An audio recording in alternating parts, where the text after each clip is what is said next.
दोनों साम्राज्यों की ताकत और रणनीतियां काफी अलग थीं, लेकिन दोनों ही अपने समय के सबसे शक्तिशाली साम्राज्य थे। रोमन सेना अनुशासन और सामरिक कुशलता के लिए जानी जाती थी, लेकिन मौर्य सेना के पास युद्ध हाथी और गुरिल्ला रणनीतियां थीं जो युद्ध का रुख बदल सकती थी। आज हम बात करेंगे दो ऐसे प्राचीन साम्राज्यों के बारे में जो अपने अपने समय में दुनिया के सबसे ताकतवर साम्राज्य थे, रोमन साम्राज्य और मौर्य साम्राज्य।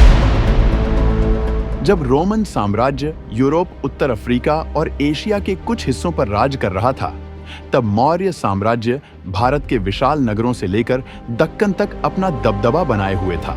हमारी कहानी शुरू होती है 322 ईसा पूर्व से, जब चंद्रगुप्त मौर्य ने मौर्य साम्राज्य की स्थापना की थी। यह एक नया युग था जिसमें भारत के कई छोटे राज्यों को एक साथ जोड़ा गया। हर प्रदेश में गवर्नर नियुक्त किए गए चंद्रगुप्त का यह प्रशासनिक मॉडल अपने आप में एक मिसाल था। मौर्य साम्राज्य का धन भी बहुत अधिक था, जिसमें कृषि, व्यापार और प्राकृतिक संसाधनों का विशेष योगदान था। रोमन साम्राज्य की तरह मौर्य साम्राज्य में भी केंद्रीकृत नियंत्रण था, लेकिन यहाँ गुलामी का उतना ज्यादा उपयोग नहीं होता था। भारत से मसाले, वस्त्र और कीमती रत्न विदेश भेजे जाते थे और रोमन साम्राज्य से घोड़े और अन्य सामान आयात किए जाते थे। मौर्य साम्राज्य ने सिल्क रोड और अरब सागर के माध्यम से व्यापार को बढ़ावा दिया था।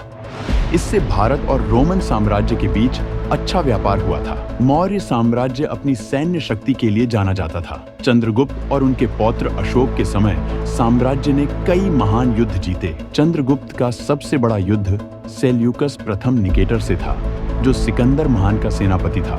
305 ईसा पूर्व में एक संधि के बाद चंद्रगुप्त ने अफगानिस्तान और पाकिस्तान के कई हिस्सों पर कब्जा किया। लेकिन अशोक की कहानी सबसे प्रमुख है। अशोक ने कलिंग युद्ध जीता, लेकिन उस युद्ध में इतना रक्तपात हुआ कि उसने अपनी युद्ध नीतियों को बदल दिया। अशोक ने बौद्ध धर्म अपनाया और समाज में शांति और अहिंसा का संदेश दिया। अशोक के बाद मौर्य साम्राज्य का पतन शुरू हो गया। उनकी मृत्यु के बाद साम्राज्य में राजनीतिक अस्थिरता और आर्थिक समस्याएं बढ़ गईं। मौर्य साम्राज्य में उत्तराधिकार को लेकर विवाद बढ़ने लगे और कमजोर शासकों के कारण साम्राज्य की एकता टूट गई।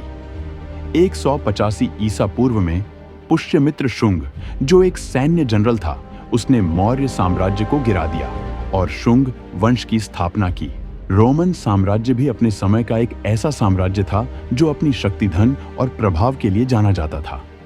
रोमन साम्राज्य की शुरुआत 27 ईसा पूर्व में हुई, जब ऑगस्टस सीजर ने खुद को पहला सम्राट घोषित किया।